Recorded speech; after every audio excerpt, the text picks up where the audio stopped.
Assalamualaikum. In today's lecture, I'm going to discuss the topic Faraday law and induced EMF. हमने यहाँ पे अपने previous lecture को आगे प्रोसीड करते हुए चलना है। हमने पिछले लेक्चर में बात की थी अपने इमोशनल ईएमएफ की। अगर आपने पिछला लेक्चर नहीं देखा तो मैं उसका लिंक डिस्क्रिप्शन में डाल दूँगी, पहले आप वो लेक्चर देखें। अगर आपको इमोशनल ईएमएफ के बारे में पता है तो देन आप इसी लेक्चर से प्रोसीड कर सकते हैं फर्दर। और फैराडे लॉ को हमने आज डिस्कस करना है और इंड्यूस्ड ईएमएफ को आज डिस्कस करना है। जो हमने इमोशनल ईएमएफ के बारे में पढ़ा था कि इमोशनल ईएमएफ ऐसी ईएमएफ होती है जो किसी कंडक्टर के मैग्नेटिक फील्ड में मूव करने की वजह से डेवलप होती है। इसी तरह इमोशनल ईएमएफ हमारे पास, अगर हम कहते हैं इमोशनल ईएमएफ का फार्मूला हमारे पास होता है -VBL साइन थीटा, जो हमने पिछले लेक्चर में डिराइव भी किया था। तो जो एंगल होता है हमारे पास VB की फॉर्म में, यहाँ पे VB के बीच में जो एंगल होता है उसको हम कहते हैं साइन थीटा। और अगर इन दोनों के बीच में एंगल हमारे पास 90 डिग्री का होगा तो हम कहेंगे कि ये मेरे पास VBL साइन थीटा में पुट करेंगे अगर वैल्यूज़ हम लोग, तो ये VB साइन 90 बन जाता है और ये टर्म बन जाती है VB। इसको उस फार्मूले में हमारा जो है वो रिड्यूस होके -VBL बन जाता है। यानी हमारी इमोशनल ईएमएफ बराबर हो जाती है -VBL के अगर थीटा हमारे पास जो मूव कर रही है जिस वेलोसिटी से और जो मैग्नेटिक फील्ड है उनके बीच में एंगल साइन 90 का हो, यानी वो आपस में परपेंडिकुलर हो। देन हम बात करते हैं कि अगर एक एग्जाम्पल से अगर हम फैराडे लॉ को डिस्कस करें तो अगर हम एग्जाम्पल लेके फैराडे लॉ को एक्सप्लेन करें तो फैराडे लॉ को कैसे एक्सप्लेन करेंगे। जैसे पिछले लेक्चर में हमने एक मेटल रेल बनाई थी, उसी तरह 2 मेटल रेल्स ली, उनके बीच में एक कंडक्टर बनाया मैंने, और जो मैग्नेटिक फील्ड हम दे रहे हैं कॉन्स्टेंट मैग्नेटिक फील्ड वो इनटू द पेज है, मतलब अंदर है, पेज के अंदर की तरफ है, और पेपर में उसको ड्रॉ करने के लिए हम उसको क्रॉस से रिप्रेजेंट करते हैं।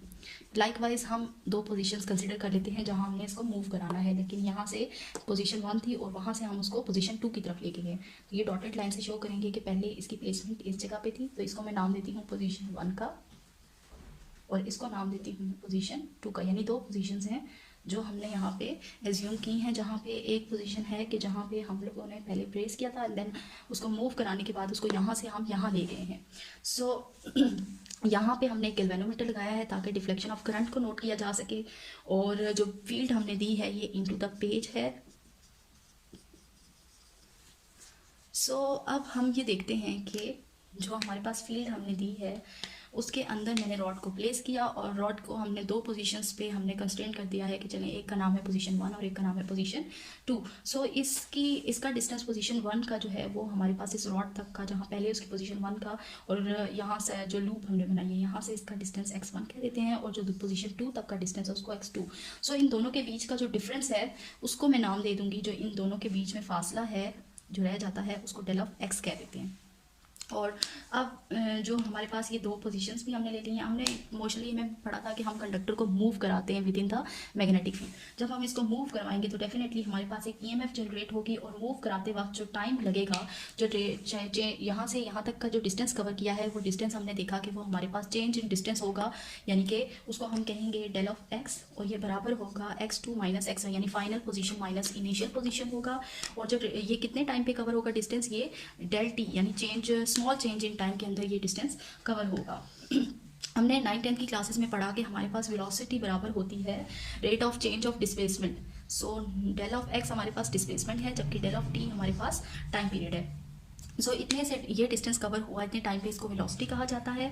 तो इस वेलोसिटी को मैं अपने ईएमएफ के फार्मूला में पुट कर दूंगी, जो कि हमारे पास E = -VBL। This is in the case जब हमारे पास V और B के बीच में जो एंगल होता है वो 90 डिग्री का हो, और मैं यहाँ पे जब V की वैल्यू पुट कर दूंगी तो ये मेरे पास del of x by del of t बनेगा, एंड देन साथ में VL का फार्मूला आ जाएगा। साथ में उसी तरह हमने एज इट इज सिर्फ V की जगह पे ये वैल्यू पुट कर दी है। देन यहाँ पे ये रॉड जैसे ही डिस्टेंस कवर करेगी डेल ऑफ x का, तो जो इंक्रीज आया है in the area of loop उसको हम कैसे डिस्कस करेंगे। लूप हमारे पास यहाँ पे कौन सी है, लूप हमारे पास ये वाली लूप है। इसके अंदर जब यहाँ पहले लूप इतनी थी तो इसका एरिया इतना था, अब ये लूप थोड़ी सी हमने आगे किया तो हमारी लूप बदल के उसका एरिया बड़ा हो गया है। तो अब उसका एरिया जो है उसको हम कैसे डिनोट करेंगे, उसको हम डिनोट करेंगे, जैसे यहाँ पे मैं लिख देती हूँ कि मैं अपने एरिया को डिनोट करूँगी डेल ऑफ ए से सपोज। और एरिया हमारे पास क्या होता है, एक स्क्वायर लूप के लिए हम लोग एरिया लेते हैं लेंथ इनटू ब्रेथ। तो यहाँ पे इसकी अगर मैं ले लेती हूँ कि मेरे पास जो है वो लेंथ L है इस रॉड की, तो लेंथ और इसकी ब्रेथ क्या होगी जो इसने कवर किया है डिस्टेंस, तो वो मेरे पास है डेल ऑफ x। क्योंकि हम चेंज इन एरिया देख रहे हैं कि कितना आया है, तो चेंज इन एरिया के लिए हमें चेंज इन डिस्टेंस को साथ में इनकाउंटर करना पड़ेगा, या इसके साथ हम लोगों को डील करना पड़ेगा। यहाँ पे हम लोगों ने देखा कि जो इंक्रीज आया है फ्लक्स में लूप, क्योंकि एरिया चेंज हुआ है, फ्लक्स हमारे पास क्या होता है, फ्लक्स हमारे पास होता है कि कितनी नंबर ऑफ लाइंस हमारे पास पास कर रही हैं मैग्नेटिक फील्ड की किसी यूनिट एरिया से, तो वो हमारे पास होता है चेंजिंग एरिया डॉट बी, क्योंकि मैग्नेटिक फील्ड यहाँ पे हम लोगों ने यूनिफॉर्म ली है तो उसको हम चेंज नहीं कर रहे, जबकि डेल का मतलब होता है चेंज। चेंज हमारे पास फ्लक्स में आ रहा है और एरिया में आ रहा है। एरिया हमने देखा, और जैसे ही एरिया बदलता है तो फ्लक्स में डेफिनेटली चेंज आएगा, क्योंकि डॉट प्रोडक्ट है फ्लक्स एरिया वेक्टर का एंड मैग्नेटिक फील्ड का। तो एरिया की वैल्यू जो अभी हमने यहाँ पे लिखी थी कि डेल ऑफ ए जो है वो मेरे पास बराबर है लेंथ इनटू ब्रेथ के, और ब्रेथ यहाँ पे मेरे पास डेल ऑफ एक्स है। ये हमारे पास साई का फार्मूला है, और हमने देखा कि एरिया हमारे पास ये फ्लक्स बनता है एल डॉट एरिया की जगह पे मैं del of x dot B put करूँगी। तो मैं देखती हूँ कि ये तीनों चीज़ें मेरे इस फार्मूला में मुझे पाई जा रही हैं। तो यहाँ पे मैं डेल ऑफ साई इस इक्वेशन के अंदर इक्वेशन 1 में इक्वेशन 2 को पुट कर दूँगी, पुट इक्वेशन 2 इन 1। मेरे पास ये फार्मूला बन जाएगा माइनस, और साथ में इसके बन जाएगा ये डेल ऑफ ये जो है flux over del of t. इससे हमने ये कंक्लूड किया कि यहाँ पे हमारे पास जो है वो ईएमएफ जो इंड्यूस्ड हुई थी वो तो चेंज इन जो फ्लक्स है वो है हमारे पास change in flux with the time, या rate of change of flux is EMF. तो ईएमएफ इंड्यूस्ड हो रही थी जब हमारे पास फ्लक्स जो है वो टाइम के साथ साथ चेंज हो रहा था। अगर मैं कहती हूँ कि मैंने कोई लूप ली है, लूप की जगह कोई कॉइल ले ली है जिसके एन नंबर ऑफ टर्न्स है, यानी कोई ऐसी कॉइल है जिसके टर्न्स हैं साथ, यानी उसके जो है वो टर्न्स ज़्यादा से हैं, जैसे रिंग ले लिया कोई जिसके टर्न्स 1 2 3 4 कितने भी हो सकते हैं, तो हम उसके लिए नंबर ऑफ टर्न्स के लिए यहाँ पे एक एडिशनल टर्म एन की लगा देते हैं इन केस ऑफ अगर मैं कॉइल ले रही हूँ और उसके एन नंबर ऑफ टर्न्स हैं।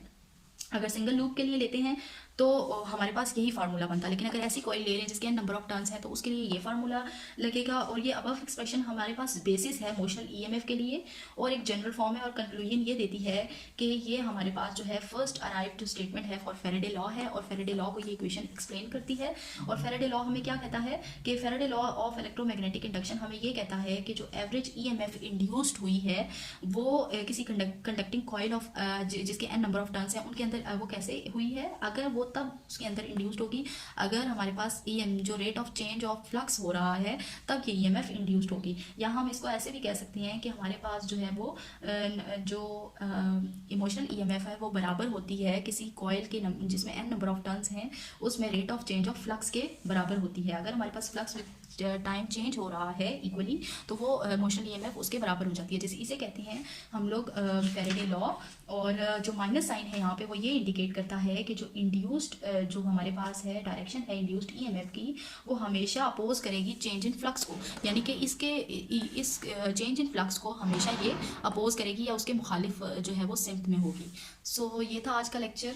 तमाम लेक्चर समझ आ चुका होगा और आपने इसको क्लियरली समझ लिया होगा।